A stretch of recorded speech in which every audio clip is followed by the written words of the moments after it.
বান্দরবনের নীলাচল কিংবা রাঙামাটির সাজেকের মতোই নয়নাভিরাম পাহাড় আর মেঘের ছোঁয়ায় মোড়ানো একটি স্থান সোনাইছড়ি। কিন্তু এই সৌন্দর্যের পেছনে লুকিয়ে আছে স্থানীয়দের নিত্যদিনের চরম ভোগান্তি।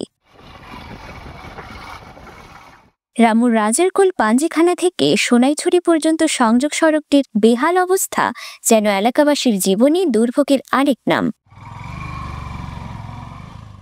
যান চলাচল তো দূরের কথা, এমনকি হেঁটে চলাও হয়ে উঠেছে কষ্টকর। ভগবান টিলা নামক স্থানের প্রায় 1 কিলোমিটার এলাকা জুড়ে রাস্তার অবস্থা এতটাই খারাপ যে কাদা ও গর্তে পরিণত হয়ে পড়েছে পুরো পথ।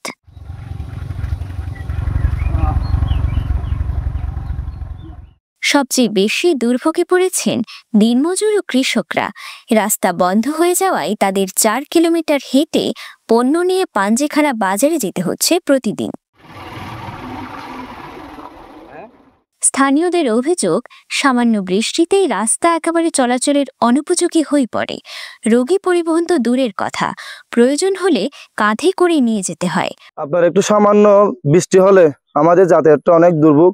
একটা মা বোনের প্রস্রাব অবস্থা হলে এখান থেকে নিয়ে যাওয়া এবং সেটাকে বলে কি কাঁধে নেওয়া যাওয়া ছাড়া গাড়ির কোনো বিকল্প নাই।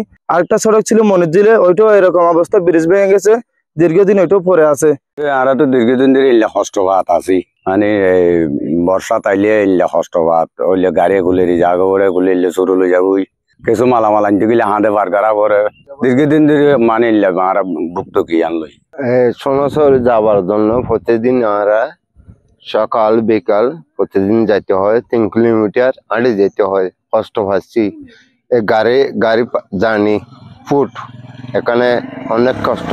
যদিও মরিচ্চা হয়ে বিকল্প একটি রাস্তায় যাওয়া যায়, কিন্তু সেটি 25 কিলোমিটার দীর্ঘ হওয়ায় অনেকেই বাধ্য হয়েই এই কষ্টকর পথ বেছে নিচ্ছেন। আরেকটা বিকল্প রুট আছে, সেটা হচ্ছে মরিচ্চা দিয়ে, সেটা আপনার 20-25 কিলোমিটার ঘুরতে হয়, সেখানেও ভোগান্তি। সে কারণে মানুষ শর্টকাট এই রুট দিয়ে আপনার পঞ্জাখানা বাজার এবং রামুর চৌমনি থেকে সোনাইছড়ি মেইন এই জায়গাতে আসাতে এইটাই হচ্ছে প্রধান আমাদের সড়ক। থানা থেকে সোনাইছড়ি কেটে যাওয়ার সময় আমাদের বর্ষাকালে অনেক কষ্ট হয়। এই 3 কিলোমিটার যদি এগুলো রাস্তার মেরামত হয় তাহলে অনেক ভালো হবে। এই দুর্ভোগ থেকে মুক্তি পেতে স্থানীয়রা দ্রুত সড়ক সংস্কারের দাবি জানিয়েছেন সংশ্লিষ্ট কর্তৃপক্ষের কাছে। News desk, Penua news.